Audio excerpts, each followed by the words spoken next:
Welcome all of you to my YouTube channel. Please like, subscribe and share. ਤਾਂ ਆਪਣਾ ਅੱਜ ਦਾ topic ਹੈ ਸਮਾਜੀ ਸਤਰੀਕਰਨ ਅਤੇ ਸਮਾਜਿਕ ਵਿਭੇਦੀਕਰਨ ਦੇ ਕੁਐਸਚਨ ਆਨਸਰ। ਪ੍ਰਸ਼ਨ ਪਹਿਲਾ, ਸਮਾਜਿਕ ਸਤਰੀਕਰਨ ਤੋਂ ਕੀ ਭਾਵ ਹੈ? ਇਸ ਦੇ ਅਰਥ ਅਤੇ ਪਰਿਭਾਸ਼ਾਵਾਂ ਦਾ ਵਰਣਨ ਕਰੋ।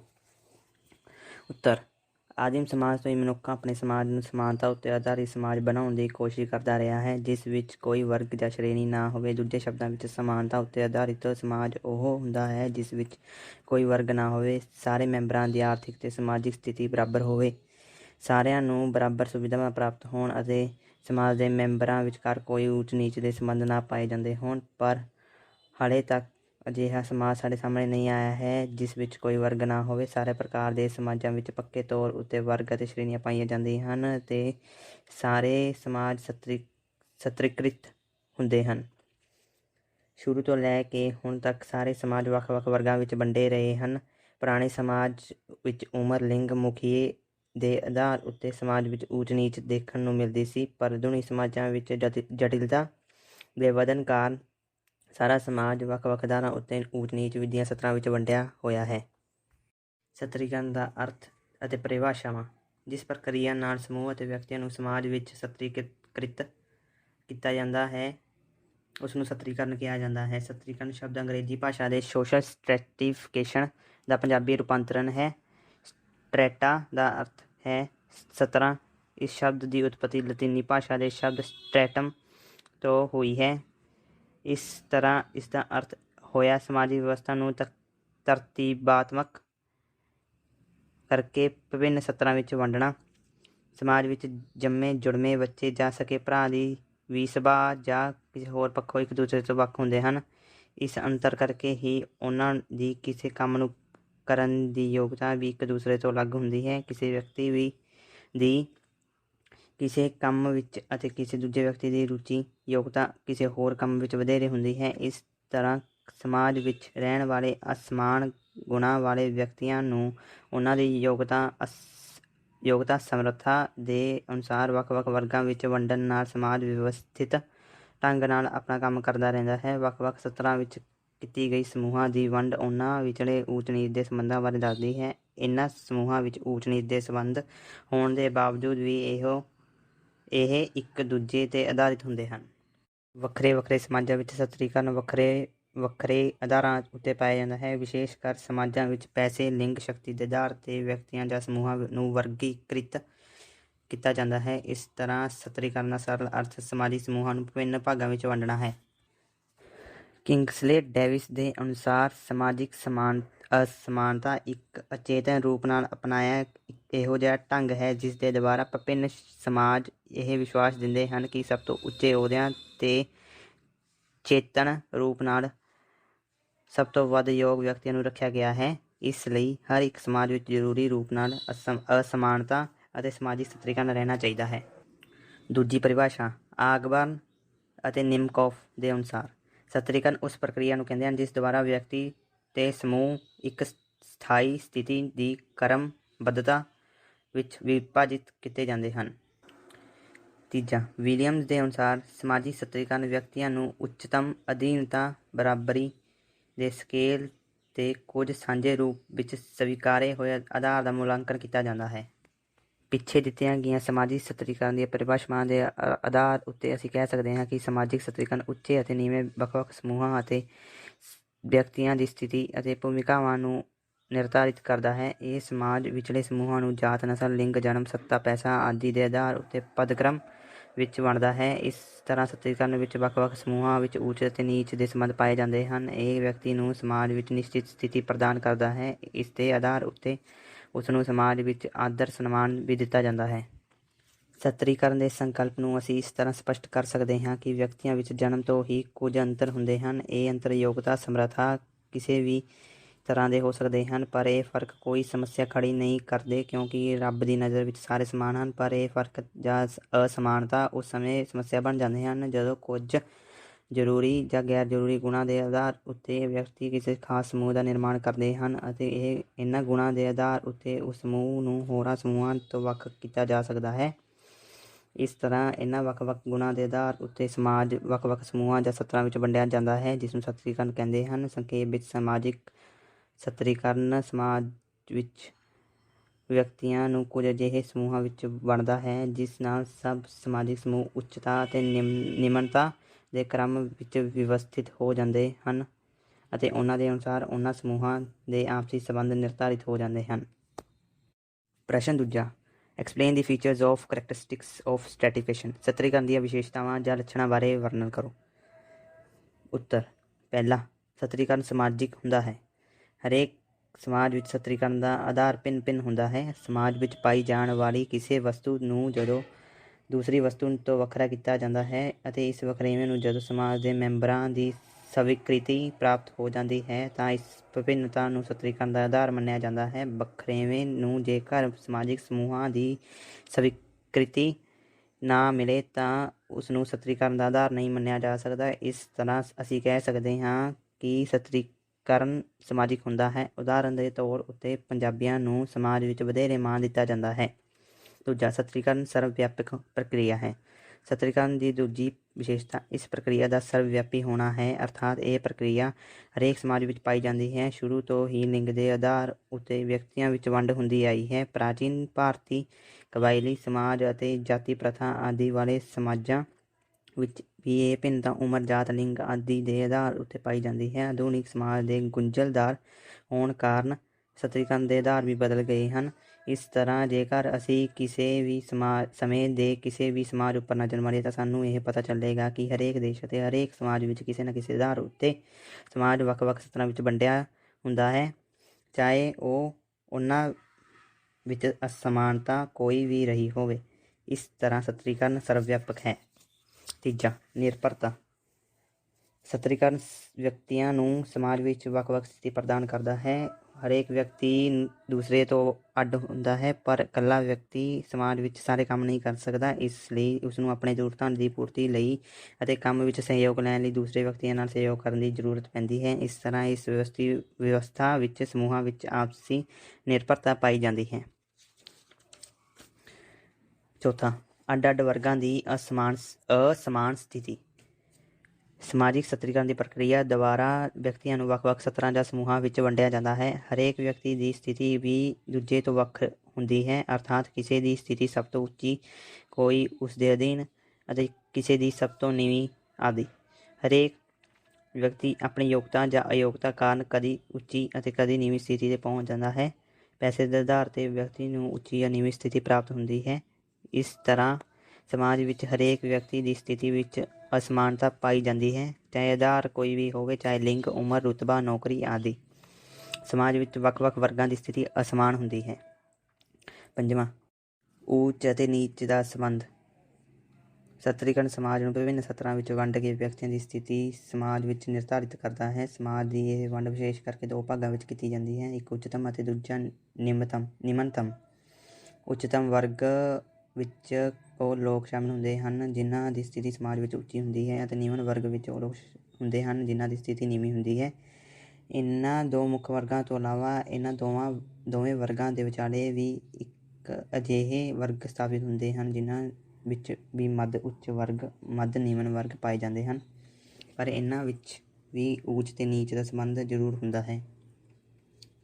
ਛੇਵਾਂ, ਪ੍ਰਤਿਸ਼ਠਾ ਦੀ ਨਾ ਬਰਾਬਰ ਵੰਡ। ਸਤਰੀਕਰਨ ਸਮਾਜ ਨੂੰ ਵਿਭਿੰਨ ਵਰਗਾਂ ਵਿੱਚ ਵੰਡ ਕੇ ਵਿਅਕਤੀ ਦੀ ਸਥਿਤੀ ਨਿਰਧਾਰਿਤ ਕਰਦਾ ਹੈ।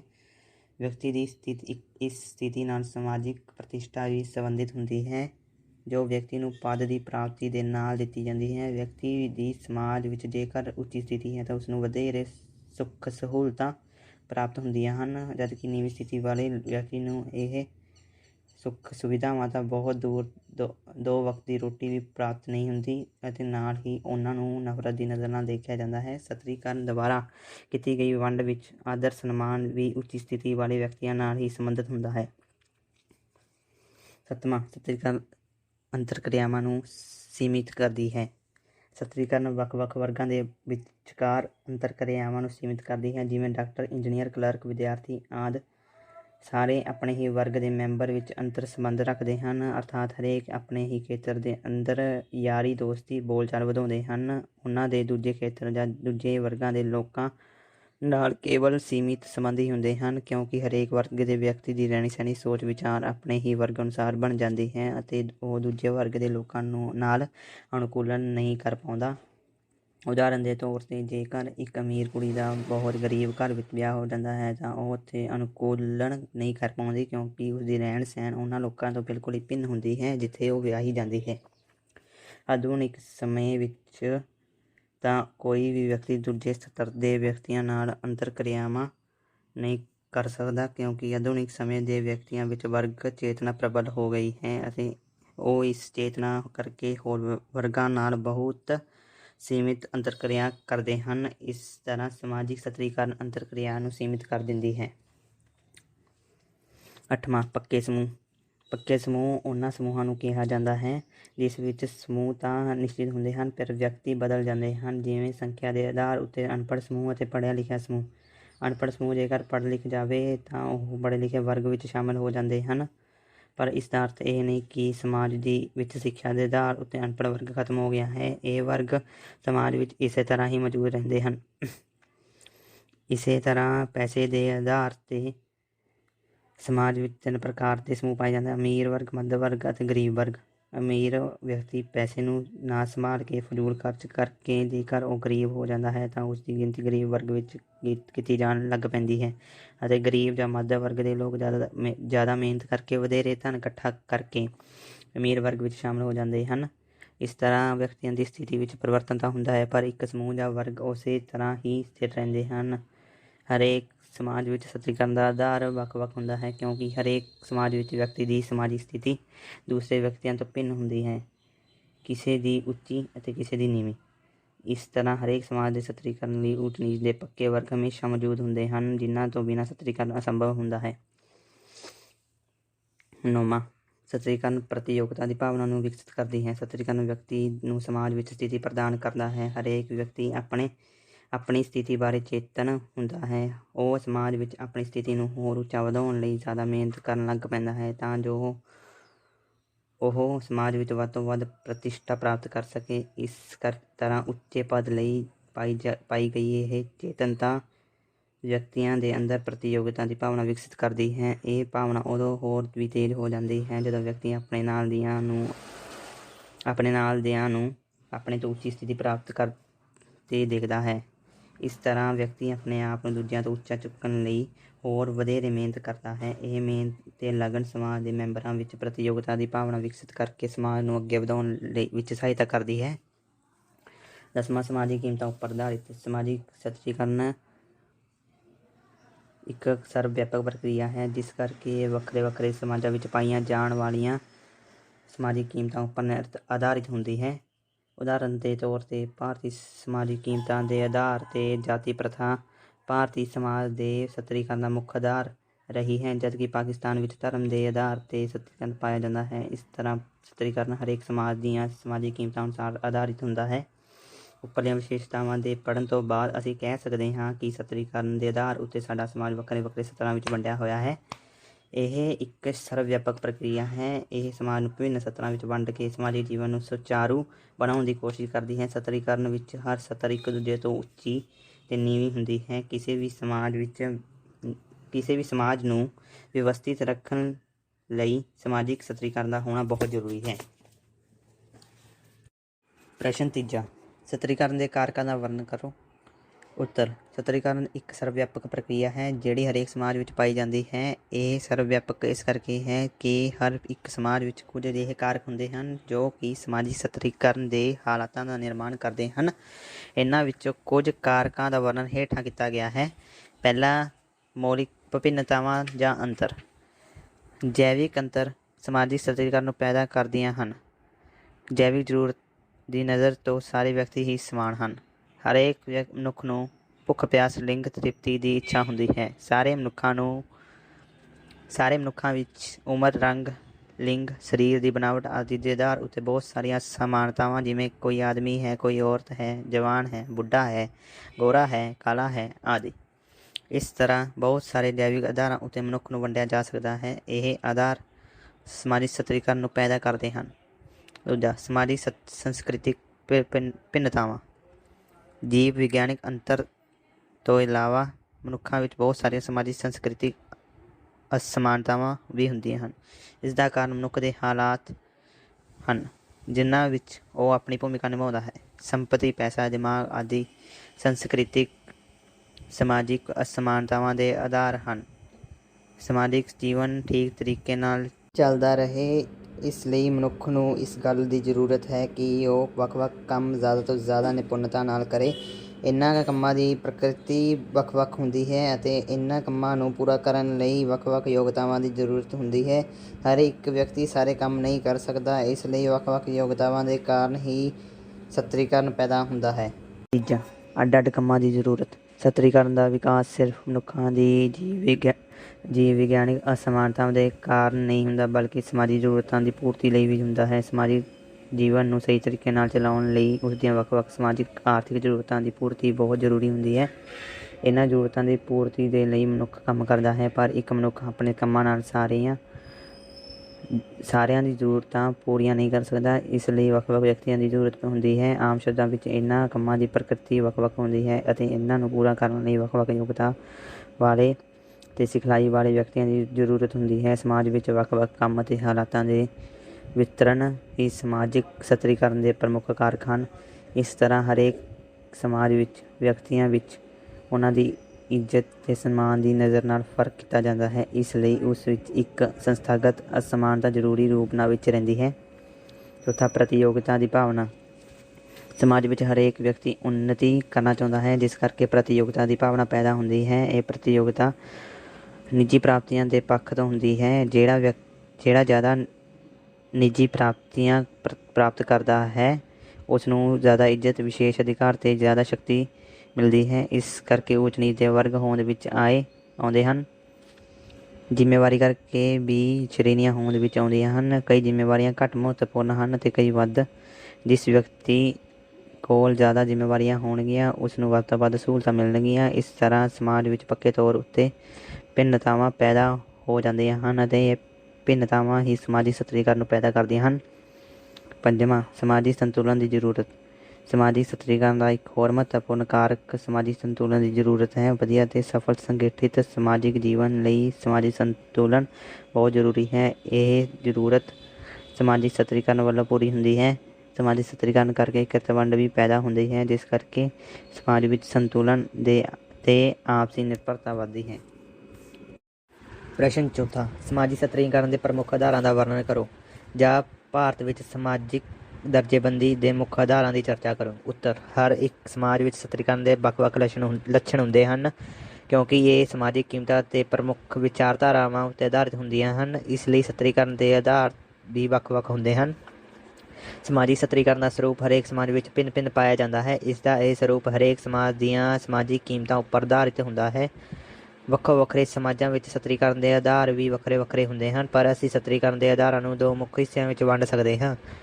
ਪਹਿਲਾ, ਜੀਵ ਵਿਗਿਆਨਕ ਆਧਾਰ। ਦੂਜਾ, ਸਮਾਜਿਕ ਸੰਸਕ੍ਰਿਤਿਕ ਆਧਾਰ। ਇਹਨਾਂ ਦੋਵਾਂ ਪ੍ਰਮੁੱਖ ਆਧਾਰਾਂ ਦਾ ਵਿਸਤਾਰਪੂਰਵਕ ਵਰਣਨ ਹੇਠ ਲਿਖਾ ਅਨੁਸਾਰ ਹੈ। ਜੀਵ ਵਿਗਿਆਨਕ ਆਧਾਰ। ਜੀਵ ਵਿਗਿਆਨਕ ਆਧਾਰ ਉੱਤੇ ਸਮਾਜ ਵਿੱਚ ਵਿਅਕਤੀਆਂ ਨੂੰ ਉਹਨਾਂ ਦੇ ਜਨਮ ਦੇ ਆਧਾਰ ਉੱਤੇ ਉੱਚ ਤੇ ਨੀਚ ਦੇ ਸਥਾਨ ਦਿੱਤੇ ਜਾਂਦੇ ਹਨ। ਉਹਨਾਂ ਦੀ ਵਿਅਕਤੀਗਤ ਯੋਗਤਾ ਦਾ ਕੋਈ ਮੁੱਲ ਨਹੀਂ ਹੁੰਦਾ। ਆਮ ਸ਼ਬਦਾਂ ਵਿੱਚ ਸਮਾਜ ਦੇ ਵੱਖ-ਵੱਖ ਵਿਅਕਤੀਆਂ ਦੇ ਸਮੂਹਾਂ ਵਿੱਚ ਮਿਲਣ ਵਾਲੇ ਊਚ ਨੀਚ ਦੇ ਸੰਬੰਧ ਜੈਵਿਕ ਆਧਾਰਾਂ ਉੱਤੇ ਨਿਰਧਾਰਿਤ ਹੋ ਸਕਦੇ ਹਨ। ਇਹਨਾਂ ਜੀਵ ਵਿਗਿਆਨਕ ਆਧਾਰਾਂ ਦਾ ਸੰਬੰਧ ਵਿਅਕਤੀਆਂ ਦੇ ਜਨਮ ਨਾਲ ਹੁੰਦਾ ਹੈ। ਜਨਮ ਦੇ ਆਧਾਰ ਉੱਤੇ ਹੀ ਵਿਅਕਤੀ ਨੂੰ ਸਮਾਜ ਵਿੱਚ ਉੱਚੀ ਤੇ ਨੀਵੀਂ ਸਥਿਤੀ ਪ੍ਰਾਪਤ ਹੁੰਦੀ ਹੈ। ਪਹਿਲਾ, ਜਨਮ। ਵਿਅਕਤੀ ਦੇ ਜਨਮ ਨਾਲ ਹੀ ਸਮਾਜ ਵਿੱਚ ਸਤਰੀਕਰਨ ਦੀ ਪ੍ਰਕਿਰਿਆ ਆਰੰਭ ਹੋ ਜਾਂਦੀ ਹੈ। ਇਸ ਦਾ ਅਰਥ ਇਹ ਹੈ ਕਿ ਜਨਮ ਦੇ ਆਧਾਰ 'ਤੇ ਸਮਾਜ ਵਿੱਚ ਸਤਰੀਕਰਨ ਪਾਇਆ ਜਾਂਦਾ ਹੈ। ਪ੍ਰਾਚੀਨ ਭਾਰਤੀ ਸਮਾਜ ਵਿੱਚ ਵਿਅਕਤੀ ਦੀ ਉੱਚੀ ਤੇ ਨੀਵੀਂ ਸਥਿਤੀ ਜਨਮ ਤੋਂ ਹੀ ਉਸ ਨੂੰ ਪ੍ਰਾਪਤ ਹੋ ਜਾਂਦੀ ਸੀ। ਪ੍ਰਾਚੀਨ ਹਿੰਦੂ ਧਰਮ ਵਿੱਚ ਵਿਅਕਤੀ ਜਿਸ ਕਿਸੇ ਜਾਤ ਵਿੱਚ ਵੀ ਜਨਮ ਲੈਂਦਾ ਸੀ, ਉਸ ਨੂੰ ਸਥਿਤੀ ਵੀ ਉਸ ਸਮਾਜ ਵਿੱਚ ਉਸ ਦੇ ਅਨੁਸਾਰ ਹੀ ਪ੍ਰਾਪਤ ਹੁੰਦੀ ਸੀ। ਹਿੰਦੂ ਸਮਾਜ ਵਿੱਚ 4 ਮੁੱਖ ਜਾਤਾਂ ਪਾਈਆਂ ਜਾਂਦੀਆਂ ਹਨ। ਜਾਤੀ ਪ੍ਰਥਾ ਵਾਲੇ ਸਮਾਜ ਵਿੱਚ ਜਾਤ ਵਿੱਚ ਜਨਮ ਲਏ ਬੱਚੇ ਨੂੰ ਸਮਾਜ ਵਿੱਚ ਉਸ ਅਨੁਸਾਰ ਸਥਾਨ ਦਿੱਤਾ ਜਾਂਦਾ ਸੀ। ਕੋਈ ਵੀ ਵਿਅਕਤੀ ਕਿੰਨੀ ਵੀ ਮਿਹਨਤ ਕਰਕੇ ਆਪਣੇ ਆਪ ਨੂੰ ਜਾਤ ਦੇ ਬੰਧਨਾਂ ਤੋਂ ਮੁਕਤ ਨਹੀਂ ਕਰ ਪਾਉਂਦਾ ਸੀ। ਇਸ ਤਰ੍ਹਾਂ ਜਾਤੀ ਪ੍ਰਥਾ ਵਿੱਚ ਇਸ ਸਤਰੀਕਰਨ ਦੇ ਆਧਾਰ 'ਤੇ ਵੱਖੋ-ਵੱਖਰੀਆਂ ਜਾਤਾਂ ਵਿੱਚ ਪਦਕ੍ਰਮ ਬਣਿਆ ਰਹਿੰਦਾ ਸੀ। ਵਿਅਕਤੀ ਚਾਹ ਕੇ ਵੀ ਆਪਣੀ ਸਥਿਤੀ ਸਮਾਜ ਵਿੱਚ ਉੱਚੀ ਨਹੀਂ ਕਰ ਪਾਉਂਦਾ ਸੀ, ਕਿਉਂਕਿ ਇਸ ਵਿੱਚ ਵਿਅਕਤੀ ਦੀ ਨਿੱਜੀ ਯੋਗਤਾ ਦਾ ਕੋਈ ਮਹੱਤਵ ਨਹੀਂ ਹੁੰਦਾ ਸੀ। ਨਿੱਜੀ ਯੋਗਤਾ ਨਾਲ ਤਾਂ ਜਾਤ ਬਦਲਣ ਵਿੱਚ ਸਹਾਇਕ ਹੋ ਸਕਦੀ ਸੀ ਅਤੇ ਨਾ ਹੀ ਆਪਣੀ ਸਥਿਤੀ ਨੂੰ ਉੱਚਾ ਚੁੱਕਣ ਲਈ।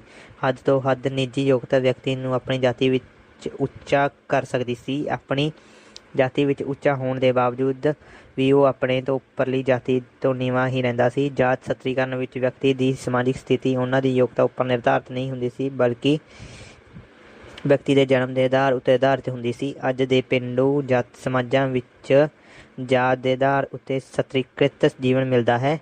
ਇਸ ਤਰ੍ਹਾਂ ਜਨਮ ਦੇ ਆਧਾਰ ਉੱਤੇ ਵਿਅਕਤੀ ਨੂੰ ਸਮਾਜ ਵਿੱਚ ਉੱਚੇ ਤੇ ਨੀਵੇਂ ਵਰਗਾਂ ਵਿੱਚ ਰੱਖ ਦਿੱਤਾ ਜਾਂਦਾ ਸੀ।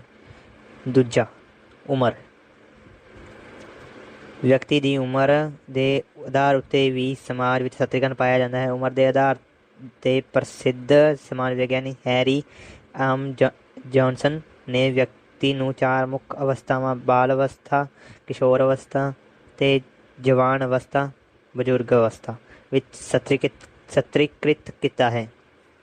ਛੋਟੇ ਬੱਚੇ ਵਿੱਚ ਮਾਨਸਿਕ ਵਿਕਾਸ ਨਾ ਹੋਣ ਕਰਕੇ ਉਸ ਨੂੰ ਸਮਾਜ ਵਿੱਚ ਉੱਚੀ ਸਥਿਤੀ ਨਹੀਂ ਦਿੱਤੀ ਜਾ ਸਕਦੀ। ਜਿਸ ਤਰ੍ਹਾਂ ਬੱਚਾ ਵੱਧਦਾ ਹੈ ਉਸੇ ਤਰ੍ਹਾਂ ਉਸ ਵਿੱਚ ਬੁੱਧੀ ਦਾ ਤੇ ਸੋਚ ਸਮਝ ਦਾ ਵਿਕਾਸ ਹੁੰਦਾ ਜਾਂਦਾ ਹੈ। ਇਸ ਕਰਕੇ ਉਮਰ ਦੇ ਆਧਾਰ 'ਤੇ ਸਤਰੀਕਰਨ ਦੀ ਪਹਿਲੀ ਅਵਸਥਾ ਵਿੱਚ ਇਸ ਨੂੰ ਰੱਖਿਆ ਜਾਂਦਾ ਹੈ। ਪ੍ਰਾਚੀਨ ਭਾਰਤੀ ਸਮਾਜ ਵਿੱਚ ਅਤੇ ਹੁਣ ਦੇ ਆਧੁਨਿਕ ਭਾਰਤੀ ਸਮਾਜ ਵਿੱਚ ਵੀ ਉਮਰ ਦੇ ਆਧਾਰ 'ਤੇ ਬੰਦਿਆਂ ਨੂੰ ਮਹੱਤਵਪੂਰਨ ਕੰਮ ਸੌਂਪੇ ਜਾਂਦੇ ਹਨ। ਭਾਰਤ ਵਿੱਚ ਵਿਆਹ ਕਰਵਾਉਣ ਲਈ ਕੁੜੀ ਮੁੰਡੇ ਦੀ ਉਮਰ ਨਿਸ਼ਚਿਤ ਕੀਤੀ ਗਈ ਹੈ। ਵੋਟ ਪਾਉਣ ਦਾ ਅਧਿਕਾਰ ਵੀ 18 ਸਾਲ ਤੇ ਇਸ ਤੋਂ ਵੱਧ ਉਮਰ ਦੇ ਵਿਅਕਤੀਆਂ ਨੂੰ ਹੀ ਪ੍ਰਾਪਤ ਹੈ। ਹਰੇਕ ਵਿਅਕਤੀ ਨੂੰ ਸਮਾਜ ਵਿੱਚ ਉਸ ਦੀ ਉਮਰ ਦੇ ਅਨੁਸਾਰ ਹੀ ਸੰਬੋਧਿਤ ਕਰਕੇ ਬੁਲਾਇਆ ਜਾਂਦਾ ਹੈ। ਜਿਵੇਂ ਛੋਟੇ ਬੱਚੇ ਨੂੰ ਬਾਲ, ਕਿਡ, ਕਿਸ਼ੋਰ ਨੂੰ ਨੌਜਵਾਨ ਤੇ ਵਧੇਰੀ ਉਮਰ ਦੇ ਵਿਅਕਤੀ ਨੂੰ ਅੰਕਲ ਆਦਿ ਕਹਿ ਕੇ ਬੁਲਾਇਆ ਜਾਂਦਾ ਹੈ। ਹਰੇਕ ਸਮਾਜ ਵਿੱਚ ਵੱਡੀ ਉਮਰ ਦੇ ਵਿਅਕਤੀ ਨੂੰ ਜ਼ਿਆਦਾ ਇੱਜ਼ਤ ਮਾਣ ਵਾਲੀ ਸਥਿਤੀ ਪ੍ਰਾਪਤ ਹੁੰਦੀ ਹੈ। ਪ੍ਰਾਚੀਨ ਹਿੰਦੂ ਸਮਾਜਾਂ ਵਿੱਚ ਵੱਡੀ ਉਮਰ ਦੇ ਵਿਅਕਤੀ ਨੂੰ ਹੀ ਘਰ ਦਾ ਮੁਖੀਆ ਮੰਨਿਆ ਜਾਂਦਾ ਸੀ ਅਤੇ ਕਬੀਲਿਆਂ ਵਿੱਚ ਵੀ ਵੱਡੀ ਉਮਰ ਦੇ ਵਿਅਕਤੀ ਦਾ ਪ੍ਰਸ਼ਾਸਨੀ ਅਧਿਕਾਰ ਸਵੀਕਾਰ ਕੀਤਾ ਜਾਂਦਾ ਹੈ। ਪ੍ਰਾਚੀਨ ਭਾਰਤੀ ਸਮਾਜ ਵਿੱਚ ਵਿਅਕਤੀਆਂ ਦੀ ਉਮਰ ਵਧੇਰੇ ਲੰਬੀ ਹੋਣ ਕਰਕੇ ਆਸ਼ਰਮ ਵਿਵਸਥਾ ਪਾਈ ਜਾਂਦੀ ਸੀ। ਵਿਅਕਤੀ 25 ਸਾਲ ਦੀ ਉਮਰ ਤੱਕ ਬ੍ਰਹਮਚਾਰੀਆਂ, 25 ਤੋਂ 50 ਸਾਲ ਵਿੱਚ ਗ੍ਰਹਿਸਥ, 50 ਤੋਂ 75 ਸਾਲ ਤੱਕ ਵਾਨਪ੍ਰਸਥ ਆਸ਼ਰਮ ਤੇ 75 ਤੋਂ 100 ਸਾਲ ਤੱਕ ਸੰਨਿਆਸ ਆਸ਼ਰਮ ਵਿੱਚ ਰਹਿ ਕੇ ਵਿਅਕਤੀ ਆਪਣਾ ਜੀਵਨ ਬਤੀਤ ਕਰਦਾ ਸੀ, ਕਿਉਂਕਿ ਉਸ ਸਮੇਂ ਵਿਅਕਤੀਆਂ ਦੀ ਉਮਰ 100 ਸਾਲ ਤੇ ਇਸ ਤੋਂ ਵੱਧ ਮੰਨੀ ਜਾਂਦੀ ਸੀ। ਇਸ ਤਰ੍ਹਾਂ ਉਮਰ ਦੇ ਆਧਾਰ 'ਤੇ ਵਿਅਕਤੀਆਂ ਨੂੰ ਸਮਾਜ ਵਿੱਚ ਵੱਖ-ਵੱਖ ਸਥਿਤੀ ਪ੍ਰਾਪਤ ਹੁੰਦੀ ਸੀ। ਵੱਖ-ਵੱਖ ਪਦਾਂ ਅਤੇ ਜ਼ਿੰਮੇਵਾਰੀਆਂ ਨੂੰ ਨਿਰਧਾਰਤ ਕਰਨ ਲਈ ਉਮਰ ਨੂੰ ਬਹੁਤ ਮਹੱਤਵ ਦਿੱਤਾ ਜਾਂਦਾ ਸੀ। ਕਿਸੇ ਵੀ ਬਹੁਤ ਜ਼ਿਆਦਾ ਜ਼ਿੰਮੇਵਾਰੀ ਵਾਲੇ ਕੰਮ ਨੂੰ ਨਾ ਤਾਂ ਬੱਚੇ ਨੂੰ ਦਿੱਤਾ ਜਾਂਦਾ ਸੀ ਅਤੇ ਨਾ ਹੀ ਜਵਾਨ ਨੂੰ। ਉਹ ਤਾਂ ਕਿਸੇ ਤਜਰਬੇਕਾਰ ਵਿਅਕਤੀ ਨੂੰ ਹੀ ਦਿੱਤਾ ਜਾਂਦਾ ਸੀ ਅਤੇ ਤਜਰਬਾ ਉਮਰ ਦੇ ਨਾਲ ਨਾਲ ਹੀ ਆਉਂਦਾ ਹੈ। ਇਸੇ ਕਰਕੇ ਪ੍ਰਧਾਨ ਮੰਤਰੀ, ਰਾਸ਼ਟਰਪਤੀ, MP ਬਣਨ ਵਾਸਤੇ ਅਤੇ ਇੱਥੋਂ ਤੱਕ ਕਿ ਵੋਟ ਦੇਣ ਵਾਸਤੇ ਵੀ ਉਮਰ ਨਿਸ਼ਚਿਤ ਕਰ ਦਿੱਤੀ ਗਈ ਹੈ, ਕਿਉਂਕਿ ਇਹ ਸਮਝਿਆ ਜਾਂਦਾ ਹੈ ਕਿ ਉਮਰ ਵਧਣ ਦੇ ਨਾਲ ਸਿਆਣਪ ਵੀ ਵੱਧਦੀ ਹੈ ਅਤੇ ਤਜਰਬਾ ਵੀ ਵੱਧਦਾ ਹੈ। ਤੀਸਰਾ, ਲਿੰਗ। ਸਾਰੇ ਸਮਾਜਾਂ ਵਿੱਚ ਲਿੰਗ ਦੇ ਆਧਾਰ 'ਤੇ ਸਤਰੀਕਰਨ ਪਾਇਆ ਜਾਂਦਾ ਹੈ। ਇਹ ਭੇਦ ਜਮਾਂਦਰੂ ਹੁੰਦਾ ਹੈ। ਲਿੰਗ ਦੇ ਆਧਾਰ 'ਤੇ ਸਤਰੀਕਰਨ ਆਦਮੀ ਅਤੇ ਔਰਤ ਵਿੱਚ ਪਾਇਆ ਜਾਂਦਾ ਹੈ। ਸੰਸਾਰ ਦੇ ਸ਼ੁਰੂਆਤੀ ਸਮਾਜਾਂ ਵਿੱਚ ਲਿੰਗ ਦੇ ਆਧਾਰ ਉੱਪਰ ਹੀ ਸਮਾਜਾਂ ਵਿੱਚ ਵੰਡ ਕਰ ਦਿੱਤੀ ਗਈ ਸੀ। ਘਰ ਦਾ ਕੰਮ ਔਰਤਾਂ ਨੂੰ ਸੌਂਪਿਆ ਜਾਂਦਾ ਸੀ ਅਤੇ ਮਰਦ ਘਰ ਤੋਂ ਬਾਹਰ ਜਾ ਕੇ ਖਾਣ ਪੀਣ ਦੀਆਂ ਚੀਜ਼ਾਂ ਇਕੱਠੀਆਂ ਕਰਦੇ ਸਨ। ਸੱਤਾ ਦੇ ਆਧਾਰ ਉੱਤੇ ਵੀ ਪਰਿਵਾਰਾਂ ਨੂੰ 2 ਭਾਗਾਂ ਵਿੱਚ ਵੰਡਿਆ ਜਾਂਦਾ ਸੀ। ਸੱਤਾ ਦੀ ਵੰਡ ਵੀ ਲਿੰਗ ਦੇ ਆਧਾਰ ਉੱਤੇ ਹੀ ਕੀਤੀ ਜਾਂਦੀ ਸੀ। ਪਿਤਰ ਸੱਤਾਤਮਕ ਪਰਿਵਾਰਾਂ ਵਿੱਚ ਪਿਤਾ ਹੀ ਘਰ ਦਾ ਮੁਖੀਆ ਹੁੰਦਾ ਸੀ ਅਤੇ ਵੰਸ਼ ਵੀ ਉਸ ਦੇ ਨਾਮ ਤੋਂ ਹੀ ਚੱਲਦਾ ਸੀ, ਜਦਕਿ ਮਾਤਰ ਸੱਤਾਤਮਕ ਪਰਿਵਾਰਾਂ ਵਿੱਚ ਮਾਤਾ ਦਾ ਹੀ ਘਰ ਉੱਪਰ ਨਿਯੰਤਰਣ ਹੁੰਦਾ ਸੀ ਅਤੇ ਵੰਸ਼ ਵੀ ਉਸ ਦੇ ਨਾਮ ਨਾਲ ਹੀ ਜਾਣਿਆ ਜਾਂਦਾ ਸੀ। ਭਾਰਤੀ ਹਿੰਦੂ ਸਮਾਜਾਂ ਵਿੱਚ ਆਦਮੀ ਦੀ ਸਥਿਤੀ ਔਰਤਾਂ ਨਾਲ ਉੱਚੀ ਮੰਨੀ ਜਾਂਦੀ ਹੈ। ਲਿੰਗ ਦੇ ਆਧਾਰ ਉੱਤੇ ਆਦਮੀ ਅਤੇ ਔਰਤਾਂ ਵਿੱਚ ਕੰਮਾਂ ਦੀ ਵੰਡ ਪਾਈ ਜਾਂਦੀ ਸੀ। ਆਧੁਨਿਕ ਸਮਾਜਾਂ ਵਿੱਚ ਇਸ ਵੰਡ ਵਿੱਚ ਕਾਫੀ ਸੁਧਾਰ ਆ ਗਿਆ ਹੈ। ਹੁਣ ਔਰਤਾਂ ਮਰਦਾਂ ਨਾਲ ਮੋਢੇ ਨਾਲ ਮੋਢਾ ਮਿਲਾ ਕੇ ਕੰਮ ਕਰਦੀਆਂ ਹਨ। ਸਰਕਾਰ ਵੀ ਬੱਚੀਆਂ ਨੂੰ ਮੁਫਤ ਸਿੱਖਿਆ ਦੇ ਕੇ ਉਹਨਾਂ ਨੂੰ ਸਮਾਜ ਵਿੱਚ ਅੱਗੇ ਲਿਆਉਣ ਦੇ ਯਤਨ ਕਰ ਰਹੀ ਹੈ। ਭਾਰਤ ਦੇਸ਼ ਦਾ ਹਰ ਤਰ੍ਹਾਂ ਯਤਨ ਕਰਕੇ ਔਰਤਾਂ ਨੂੰ ਅੱਗੇ ਲਿਆਉਣਾ ਚਾਹੁੰਦਾ ਹੈ। ਸ਼੍ਰੀਮਤੀ ਪ੍ਰਤਿਭਾ ਪਾਟਿਲ, ਜੋ ਕਿ ਸਾਡੇ ਰਾਸ਼ਟਰਪਤੀ ਸਨ, ਔਰਤਾਂ ਨੂੰ ਅੱਗੇ ਵਧਾਉਣ ਲਈ ਇੱਕ ਮਿਸਾਲ ਬਣ ਗਏ ਹਨ। ਕੁਝ ਪ੍ਰਕਿਰਤਿਕ ਭੂਮਿਕਾਵਾਂ ਜੋ ਆਦਮੀ ਅਤੇ ਔਰਤਾਂ ਨੂੰ ਵੱਖਰਾ ਕਰਦੀਆਂ ਹਨ, ਜਿਵੇਂ ਕਿ ਬੱਚੇ ਨੂੰ ਜਨਮ ਦੇਣਾ। ਇਸ ਤਰ੍ਹਾਂ ਅਸੀਂ ਕਹਿ ਸਕਦੇ ਹਾਂ ਕਿ ਲਿੰਗ ਦੇ ਆਧਾਰ 'ਤੇ ਸਤਰੀਕਰਨ ਬਹੁਤ ਪੁਰਾਣਾ ਆਧਾਰ ਰਿਹਾ ਹੈ। ਆਜ਼ਾਦੀ ਤੋਂ ਬਾਅਦ ਭਾਰਤ ਵਿੱਚ ਬਹੁਤ ਸਾਰੇ ਕਾਨੂੰਨ ਬਣ ਗਏ, ਜਿਨ੍ਹਾਂ ਦੀ ਮਦਦ ਨਾਲ ਔਰਤਾਂ ਦੀਆਂ ਨਿਰਯੋਗਤਾਵਾਂ ਦੂਰ ਕਰ ਦਿੱਤੀਆਂ ਗਈਆਂ ਹਨ। ਹੁਣ ਲੜਕੀਆਂ ਨੂੰ ਪਿਤਾ ਦੀ ਸੰਪત્ਤੀ ਵਿੱਚੋਂ ਹਿੱਸਾ ਲੈਣ ਦਾ ਅਧਿਕਾਰ ਪ੍ਰਾਪਤ ਹੋ ਗਿਆ ਹੈ, ਪਰ ਭਾਰਤ ਦੇ ਬਹੁਤ ਸਾਰੇ ਅਜਿਹੇ ਪ੍ਰਦੇਸ਼ ਹਨ ਜਿੱਥੇ ਔਰਤਾਂ ਨੂੰ ਮਰਦਾਂ ਤੋਂ ਨੀਵਾਂ ਸਮਝਿਆ ਜਾਂਦਾ ਸੀ ਅਤੇ ਲਿੰਗ ਦੇ ਆਧਾਰ ਉੱਤੇ ਅੰਤਰ ਕੀਤਾ ਜਾਂਦਾ ਸੀ। ਹੁਣ ਚਾਹੇ ਔਰਤਾਂ ਹਰ ਇੱਕ ਕੰਮ ਵਿੱਚ ਮਰਦਾਂ ਨਾਲ ਮੋਢਾ ਮਿਲਾ ਕੇ ਚੱਲ ਰਹੀਆਂ ਹਨ, ਪਰ ਫਿਰ ਵੀ ਲਿੰਗ ਦੇ ਆਧਾਰ ਉੱਤੇ ਭੇਦ ਹੁੰਦਾ ਹੈ। ਚੌਥਾ, ਨਸਲ ਦੇ ਆਧਾਰ 'ਤੇ ਵੱਖ-ਵੱਖ ਨਸਲਾਂ ਵੀ ਸਤਰੀਕਰਨ ਦੀ ਪ੍ਰਕਿਰਿਆ ਦਾ ਆਧਾਰ ਰਹੀਆਂ ਹਨ। ਇਹਨਾਂ ਦੇ ਆਧਾਰ 'ਤੇ ਵੀ ਸਮਾਜ ਨੂੰ ਵਿਭਿੰਨ ਸਮੂਹਾਂ ਵਿੱਚ ਵੰਡਿਆ ਜਾਂਦਾ ਹੈ। ਮਨੁੱਖੀ ਜਾਤੀ ਦੀਆਂ 3 ਮੁੱਖ ਨਸਲਾਂ ਪਾਈਆਂ ਜਾਂਦੀਆਂ ਹਨ: ਕਾਕੇਸ਼ੀਅਨ, ਮੰਗੋਲਾਈਟ, ਨਿਗਰੋਇਡ। ਕਾਕੇਸ਼ੀਅਨ, ਜੋ ਵਿਅਕਤੀਆਂ ਦੀ ਗੋਰੀ ਨਸਲ ਹੈ, ਨੂੰ ਸਮਾਜ ਵਿੱਚ ਸਭ ਤੋਂ ਉੱਚਾ ਸਥਾਨ ਪ੍ਰਾਪਤ ਹੁੰਦਾ ਹੈ, ਅਤੇ ਪੀਲੀ ਨਸਲ ਮੰਗੋਲਾਈਡ ਦਾ ਸਥਾਨ ਸਮਾਜ ਵਿੱਚ ਮੱਧ ਵਰਗੀ ਸਥਿਤੀ ਵਾਲਾ, ਅਤੇ ਕਾਲੀ ਨਸਲ ਨਿਗਰੋਇਡ ਨੂੰ ਸਮਾਜ ਵਿੱਚ ਨੀਵੀਂ ਸਥਿਤੀ ਪ੍ਰਾਪਤ ਹੁੰਦੀ ਹੈ। ਅਮਰੀਕਾ ਵਿੱਚ ਅਤੇ ਆਸਟ੍ਰੇਲੀਆ ਵਿੱਚ ਨਸਲ ਦੇ ਆਧਾਰ 'ਤੇ ਹੁਣ ਵੀ ਵਿਅਕਤੀ ਨਾਲ ਵਿਤਕਰਾ ਕੀਤਾ ਜਾਂਦਾ ਹੈ। ਇੱਥੋਂ ਦੇ ਲੋਕ ਪੀਲੀ ਅਤੇ ਕਾਲੀ ਨਸਲ ਦੇ ਵਿਅਕਤੀਆਂ ਨੂੰ ਘ੍ਰਿਣਾ ਦੀ ਨਜ਼ਰ ਨਾਲ ਦੇਖਦੇ ਹਨ। ਉਹ ਆਪਣੇ ਬੱਚਿਆਂ ਨੂੰ ਅਲੱਗ ਸਕੂਲਾਂ ਵਿੱਚ ਪੜ੍ਹਨ ਲਈ ਭੇਜਦੇ ਹਨ, ਕਿਉਂਕਿ ਉਹ ਗੋਰੀ ਨਸਲ ਨੂੰ ਕਾਲੀ ਨਸਲ ਦੀ ਤੁਲਨਾ ਵਿੱਚ ਸ਼੍ਰੇਸ਼ਟ ਮੰਨਦੇ ਹਨ। ਨਸਲ ਸ਼੍ਰੇਸ਼ਟਤਾ ਦੇ ਆਧਾਰ ਉੱਤੇ ਗੋਰੇ ਕਾਲਿਆਂ ਨਾਲ ਵਿਆਹ ਨਹੀਂ ਕਰਵਾਉਂਦੇ। ਕਾਲਿਆਂ ਨਾਲ ਗੋਰੇ ਬਹੁਤ ਮਤ ਭੇਦਭਾਵ ਕਰਦੇ ਹਨ। ਨਸਲ ਦੇ ਆਧਾਰ ਉੱਤੇ ਗੋਰੇ ਅਤੇ ਕਾਲੇ ਲੋਕਾਂ ਦੇ ਰਹਿਣ ਸਹਿਣ, ਸੁਵਿਧਾਵਾਂ ਅਤੇ ਵਿਸ਼ੇਸ਼ ਅਧਿਕਾਰਾਂ ਵਿੱਚ ਭੇਦ ਪਾਇਆ ਜਾਂਦਾ ਹੈ। ਅੱਜ ਵੀ ਕੁਝ ਪੱਛਮੀ ਦੇਸ਼ਾਂ ਵਿੱਚ ਇਸ ਆਧਾਰ ਉੱਤੇ ਭੇਦ ਦੇਖ ਸਕਦੇ ਹਾਂ। ਗੋਰੇ ਲੋਕ ਏਸ਼ੀਅਨ ਲੋਕਾਂ ਨਾਲ ਇਸੇ ਆਧਾਰ ਉੱਤੇ ਬਹੁਤ ਵਿਤਕਰਾ ਕਰਦੇ ਹਨ, ਕਿਉਂਕਿ ਉਹ ਆਪਣੇ ਆਪ ਨੂੰ ਕਾਲਿਆਂ ਤੋਂ ਉੱਚਾ ਸਮਝਦੇ ਹਨ। ਇਹ ਸੀਗਾ ਜੀਵ ਵਿਗਿਆਨਿਕ ਆਧਾਰ 'ਤੇ ਹੁਣ ਦੂਜਾ, ਸਮਾਜਿਕ ਸੰਸਕ੍ਰਿਤਿਕ ਦੇ ਆਧਾਰ 'ਤੇ। ਸਿਰਫ ਜੀਵ ਵਿਗਿਆਨਿਕ ਆਧਾਰ ਉੱਤੇ ਹੀ ਨਹੀਂ, ਬਲਕਿ ਸਮਾਜਿਕ ਸੰਸਕ੍ਰਿਤਿਕ ਆਧਾਰਾਂ ਉੱਤੇ ਵੀ ਸਮਾਜ ਵਿੱਚ ਸਤਰੀਕਰਨ ਪਾਇਆ ਜਾਂਦਾ ਹੈ। ਸਮਾਜਿਕ ਸੰਸਕ੍ਰਿਤਿਕ ਆਧਾਰ ਕਈ ਤਰ੍ਹਾਂ ਦੇ ਹੁੰਦੇ ਹਨ, ਜਿਨ੍ਹਾਂ ਦਾ ਵਰਣਨ ਹੇਠ ਲਿਖਿਆ ਹੈ। ਪਹਿਲਾ, ਰਕਤ ਸੰਬੰਧੀ ਆਧਾਰ। ਰਕਤ ਸੰਬੰਧੀ ਆਧਾਰ 'ਤੇ ਵੀ ਵਿਅਕਤੀਆਂ ਵਿੱਚ ਸਤਰੀਕਰਨ ਪਾਇਆ ਜਾਂਦਾ ਹੈ। ਵਿਅਕਤੀ ਜਿਸ ਕਿਸੇ ਵੰਸ਼ ਵਿੱਚ ਜਨਮ ਲੈਂਦਾ ਹੈ ਜਾਂ ਸੰਬੰਧ ਰੱਖਦਾ ਹੈ, ਉਸਨੂੰ ਉਸੇ ਦੇ ਆਧਾਰ 'ਤੇ ਸਮਾਜ ਵਿੱਚ ਉੱਚੀ ਜਾਂ ਨੀਵੀਂ ਸਥਿਤੀ ਦਿੱਤੀ ਜਾਂਦੀ ਹੈ। ਉਦਾਹਰਨ ਦੇ ਤੌਰ ਉੱਤੇ ਟਾਟਾ ਬਿਰਲਾ ਦੇ ਘਰ ਜੰਮੇ ਬੱਚੇ ਨੂੰ ਸਮਾਜ ਵਿੱਚ ਉੱਚੀ ਸਥਿਤੀ ਪ੍ਰਾਪਤ ਹੁੰਦੀ ਹੈ, ਕਿਉਂਕਿ ਉਸਦਾ ਸੰਬੰਧ ਉੱਚੇ ਘਰਾਣੇ ਨਾਲ ਹੈ। ਇਸੇ ਤਰ੍ਹਾਂ ਵਿਅਕਤੀ ਜੇਕਰ ਗਰੀਬ ਦੇ ਘਰ ਵਿੱਚ ਜਨਮ ਲੈਂਦਾ ਹੈ ਤਾਂ ਉਸ ਨੂੰ ਸਮਾਜ ਵਿੱਚ ਨੀਵੀਂ ਸਥਿਤੀ ਪ੍ਰਾਪਤ ਹੁੰਦੀ ਹੈ, ਪਰ ਉਹ ਵੱਡਾ ਹੋ ਕੇ ਆਪਣੀ ਯੋਗਤਾ ਨਾਲ ਇਸ ਸਥਿਤੀ ਨੂੰ ਬਦਲ ਸਕਦਾ ਹੈ। ਪੁਰਾਣੇ ਰਾਜੇ ਮਹਾਰਾਜਿਆਂ ਦੇ ਸਮੇਂ ਵਿੱਚ ਵਿਅਕਤੀ ਨੂੰ ਸਮਾਜ ਵਿੱਚ ਸਥਿਤੀ ਉਹਨਾਂ ਦੇ ਖਾਨਦਾਨ ਦੇ ਆਧਾਰ ਉੱਤੇ ਪ੍ਰਾਪਤ ਹੁੰਦੀ ਸੀ। ਦੂਜਾ, ਧਾਰਮਿਕ ਦੇ ਆਧਾਰ। ਧਰਮ ਦੇ ਆਧਾਰ 'ਤੇ, ਜਾਣੀ ਕਿ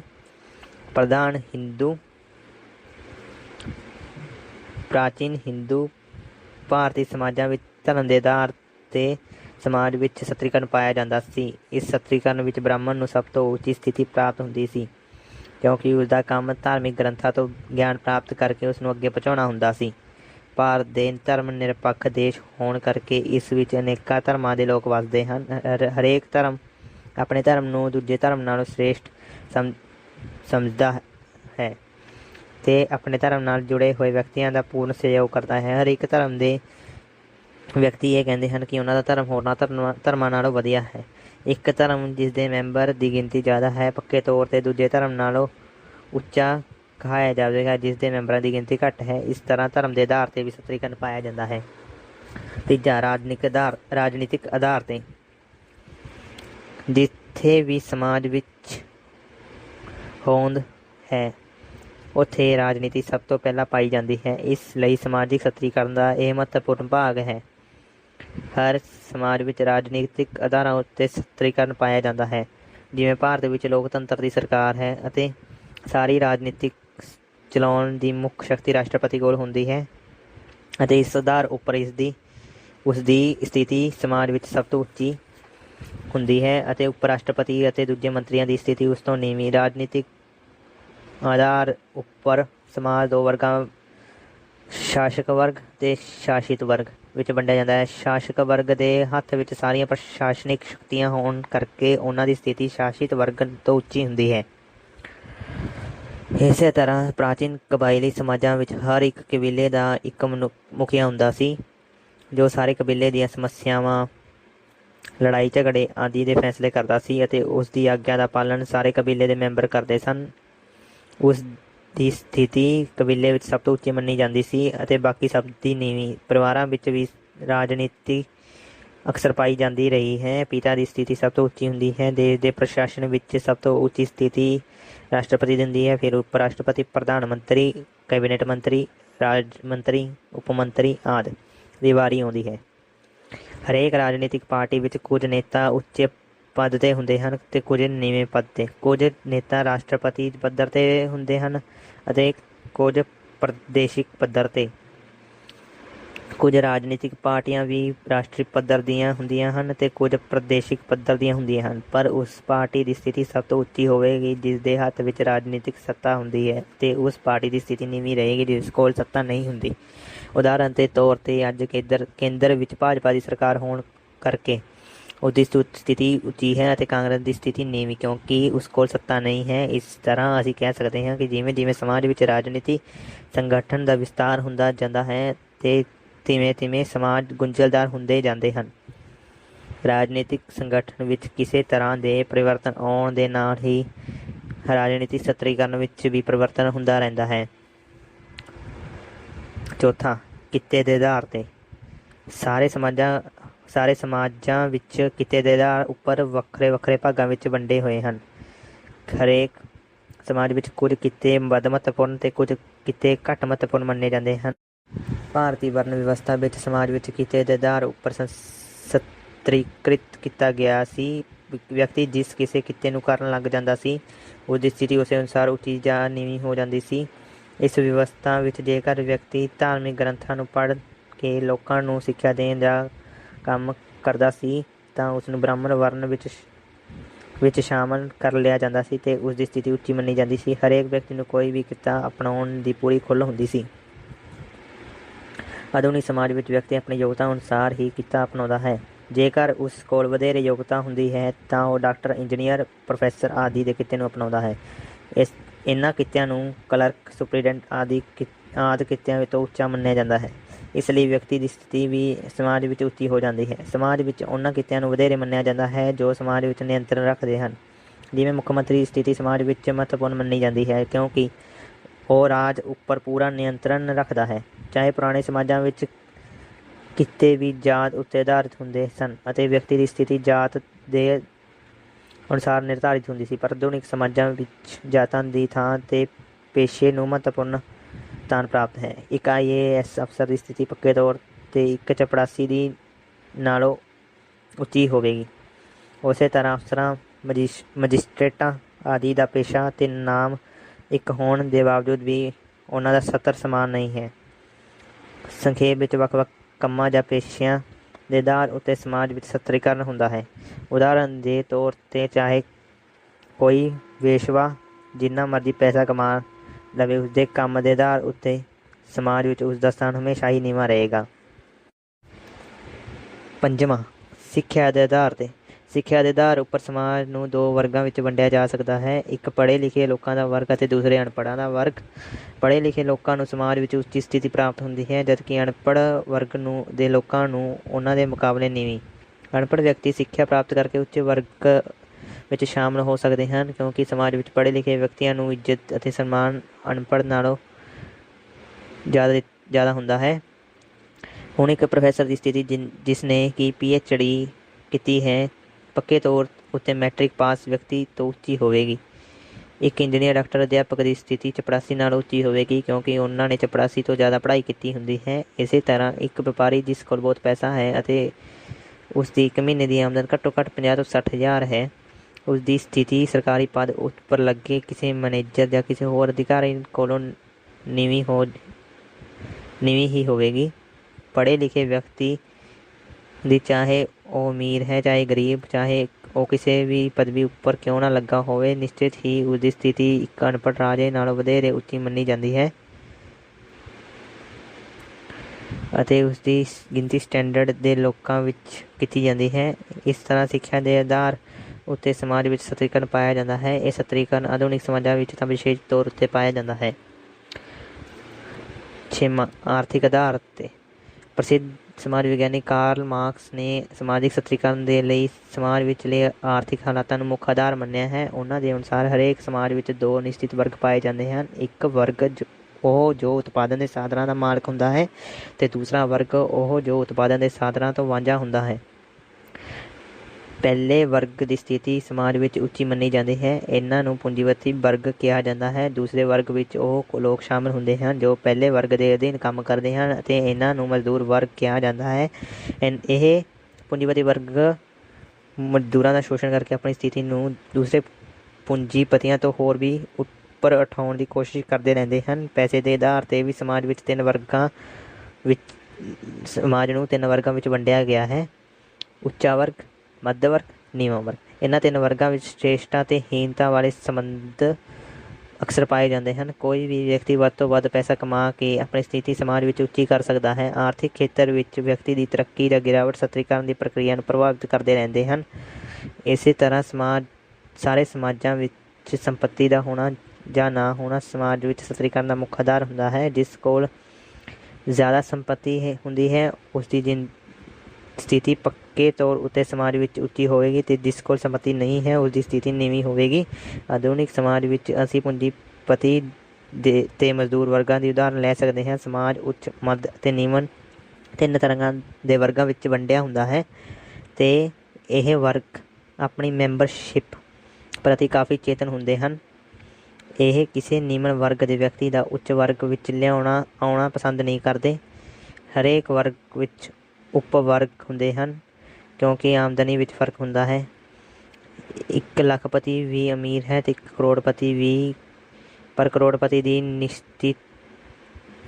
ਸਥਿਤੀ ਨਿਸ਼ਚੇ ਹੀ ਲੱਖਪਤੀ ਤੋਂ ਉੱਚੀ ਹੋਵੇਗੀ ਕਿਉਂਕਿ ਆਮਦਨ ਇਸ ਵਰਗ ਦਾ ਆਧਾਰ ਹੁੰਦੀ ਹੈ। ਇਸ ਲਈ ਵਿਅਕਤੀ ਆਪਣੀ ਯੋਗਤਾ ਨਾਲ ਆਪਣੀ ਆਮਦਨ ਵਧਾ ਕੇ ਆਪਣੇ ਵਰਗ ਦੇ ਮੈਂਬਰਸ਼ਿਪ ਬਦਲ ਸਕਦਾ ਹੈ। ਜੇਕਰ ਵਿਅਕਤੀ ਉੱਚੇ ਵਰਗ ਵਿੱਚ ਜਾ ਸਕਦਾ ਹੈ ਤਾਂ ਆਮਦਨ ਘੱਟ ਹੋਣ ਉੱਤੇ ਉਹ ਨੀਵੇਂ ਵਰਗ ਵਿੱਚ ਵੀ ਆ ਸਕਦਾ ਹੈ। ਇਸੇ ਤਰ੍ਹਾਂ ਦੇ ਸਮਾਜ ਨੂੰ ਖੁੱਲ੍ਹੇ ਵਰਗ ਦਾ ਸਮਾਜ ਵੀ ਕਹਿੰਦੇ ਹਨ।